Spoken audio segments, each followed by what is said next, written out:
So this video was edited by AJ Analysis. I'll leave his channel linked in the description below. But in this video, I'm going to give my main 4 options for Manchester United to sign in the wide attacking midfielder position. I've got 2 absolutely incredible young talents that are already producing top level output, a player who reminds me a lot of a young Angel Di Maria, and a world class player who I would value at over £100 million, but I think Manchester United come the summer could possibly get him for just £50 million. How is this possible? Well, keep watching and you'll find out. But before I go any further, have you ever gone to watch a video online and it turns out that it's blocked in the country you're in? Well, this used to happen to me all the time, especially with FA Cup matches, as if you're outside the UK you cannot watch BBC iPlayer. However, after I got Surfshark VPN, not only was I able to watch BBC content like live FA Cup matches or match of the day when I wasn't in the UK, but I was also able to get around what is called geo-blocking. See, the Netflix, Disney Plus or whatever streaming platform you use only shows you specific content for the country that you're in. So with Surfshark VPN, you can get access to content from America, Canada,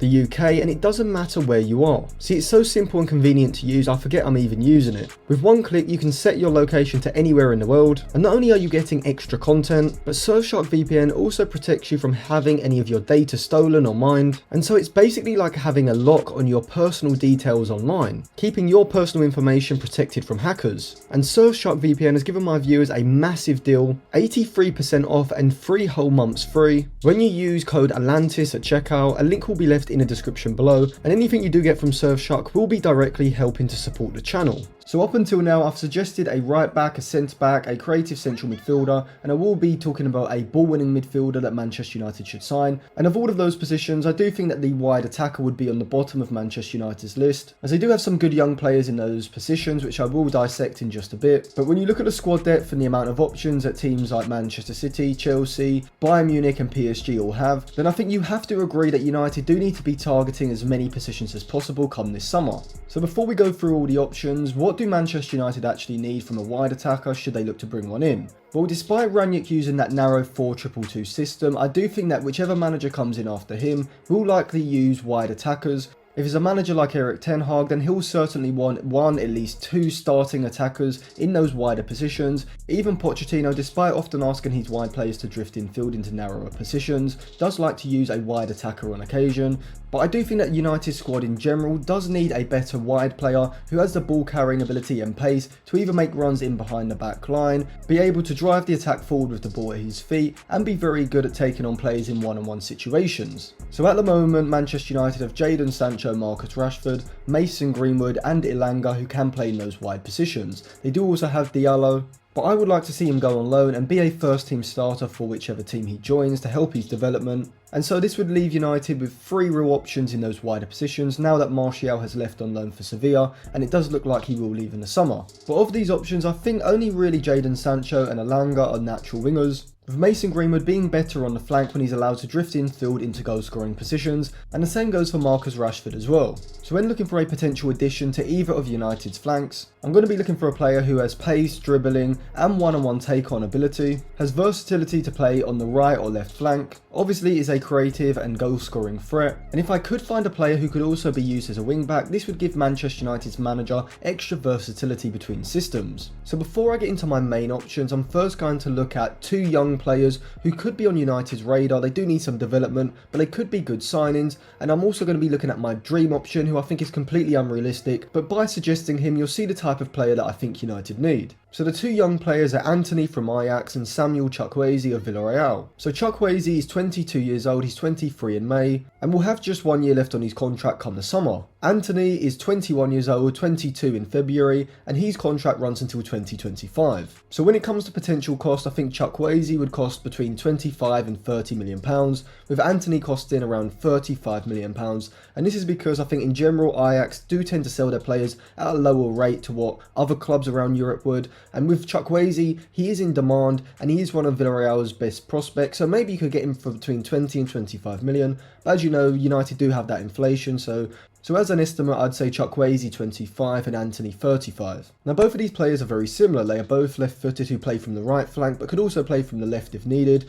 But they are both fantastic dribblers, with Anthony in particular being one of the most creative flair players that you'll see in all of Europe. Both are what you would call natural wingers. They can receive the ball and isolate their fullback in a one-on-one before breezing past them, and when they get in and around the box they do like to cut in on their left foot, and they are both very good finishers from these positions. Chukwueze has the ability to pass the ball into the bottom corner, with Antony looking for that top corner more often than not. And I do think that both players would be very good signings for Manchester United, giving them a different option in attack. But I do have concerns about both. With Chukwueze, it's the amount of game time he's played over the last year. He's only played 640 minutes across all competitions for Villarreal this season, which is always a concern, particularly with a player who's had a recurring hamstring injury. With Antony, whilst he does look incredible in the highlights clips, I do have concerns about his consistency, and I would like to see him producing a greater level of output in the final third. So whilst I think both players do have fantastic potential, I do think they need at least another season to develop. So now I come on to my dream option, and it is Vinicius Jr. at Real Madrid, who's absolutely lighting up La Liga this season. For Real Madrid and La Liga this season, he's hit 12 goals in 21 appearances alongside 6 assists. And when we look at his FB ref report, you can see how good he is. He ranks in the 96th percentile for dribbles completed and the 99th for progressive carries, whilst also ranking in the 86th for non-penalty goals and the 59th for expected assists. So without doubt, Vinicius is already a top level player on his way to becoming a world class player, and Manchester United should still be pursuing him, as he does have a contract that runs until 2024, so he is maybe gettable, even though I do think it's unrealistic. I do think he'd probably want to stay at Real Madrid, and even still they would demand a huge fee. So as I said in some of my previous videos in this series, it is worth pursuing, but I do think it's highly unlikely. So now we move on to my main four, and I am going to do them in order, starting from 4th and going up to 1st. So in 4th place, I've gone for Leeds United's Raphinha. Now Raphinha reminds me a lot of a young Angel Di Maria. He's a player that plays on the right, but he's a phenomenal crosser with his left foot, and he's an excellent playmaker when he comes inside as well. At Leeds, we do see him hold his width in the final third, receiving the ball on the right flank from where he can cut inside and put in a cross, or he can dribble past the fullback in a one-on-one situation. Around the box, he's also a fantastic shooter and a great set-piece taker as well, which can be seen as he has scored 5 goals in 19 Premier League games this season. With him being a left footer on the right side, having an overlapping fullback like Diogo Dalot, or the player I suggested in my video looking at the right back Manchester United should sign, will allow Raphinha to come inside on his left foot from where he can either look to create, get a shot away, or put in a cross for the likes of Cavani and Ronaldo in the middle. Apart from Alex Telles at left back, United don't really have a wide player who has this world-class crossing ability, and Raphinha would certainly bring this. He'll only have 2 years left on his current Leeds contract come the summer, so I reckon United could pick him up for between £45 and £55 million, which is a fantastic deal for a player who I think could be a starter for a Champions League club. And with him only being 25 years old, I could definitely see him developing into a world-class player over the next few seasons. The next player on my list is Bayer Leverkusen's 18-year-old wonder kid Florian Wirtz. Now Wirtz is extremely young, but he's already producing top-level output. And when I show you his FB ref report, you'll see just how good he actually is. Now unlike all the other players on my list, Wirtz is not just a sole winger. He has also played in the centre and the attacking midfield positions, but I do think if he came to Manchester United, he'd be perfect for a wide playmaking position, holding his width, receiving the ball, and then being given the freedom to drift inside. And despite being only 18, he's already one of the best creative players in Europe. He can pick up the ball in congested areas and drive past opposition players, before then having the vision and technique to play through passes to release players into goal scoring positions. And his weight and choice of pass around the box is absolutely phenomenal for a player of his age. Now even though I did state at the start that I do want more of a pure winger, I do think Wirtz has the ability to develop into that sort of player. He reminds me a lot of Phil Foden in the sense that he's an advanced playmaker who does like to drift between the lines and can be creative in those central areas, but also out wide he could provide a threat. So when we look at his FB ref report, he does rank in the 75th percentile for dribbles completed and the 64th for progressive carries, which is very good for such a young player. But when you look at his passing stats and his creative stats, he looks absolutely insane. For progressive passes, he sits in the 90th percentile. For shot creating actions, he sits in the 94th percentile. For expected assists, he's also in the 90s and the 95th percentile. And for non-penalty goals, he's sitting in the 74th percentile, overperforming his non-penalty XG by 0.06 goals per 90. And you have to factor in that this is over the last year. And he only turned 18 in May, so he's going to improve significantly over the next few years. You can imagine how good he's going to be when he reaches the ages of 21 and 22. He does have a contract at Bayer Leverkusen until 2026, and reports suggest that he would cost around £60 million, and I definitely think that's a great deal for a player of his age and of his quality.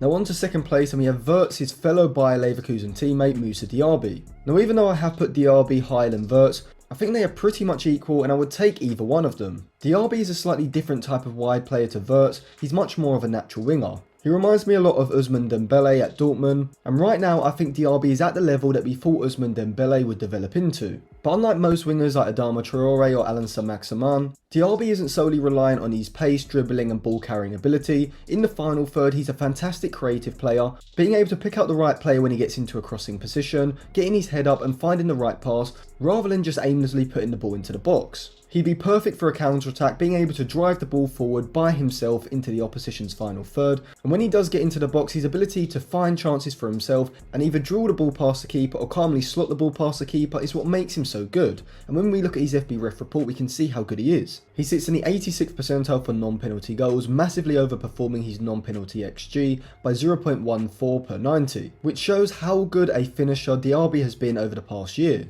But it's his chance creating ability which really makes him an attractive proposition. He ranks in the 99th percentile for assists and the 96th for expected assists, sitting in the 89th percentile for non-penalty XG plus expected assists. And if FBref had a metric for non-penalty goals plus expected assists, he'd probably be ranking in the high 90s as well. So Diaby is one of the best wide players in the world at the moment. His ball carrying ability is still very good, ranking in the 71st and the 79th for dribbles and progressive carries respectively, but you can see that it's really his chance creating ability that sets him apart from other players. I think he will turn into a kind of Sadio Mane type of wide forward, but he's also excellent as a wide attacker as well, and given that his contract expires in 2025, I reckon he would cost Manchester United anywhere between 50 and 60 million pounds. So now you're probably thinking, who's going to be a better option than Florian Wirtz, Raphinha and Diaby? Well, it is actually Serge Gnabry. Now I know a lot of you will think this is unrealistic, and I did too, until I found out that he only has a contract at Bayern Munich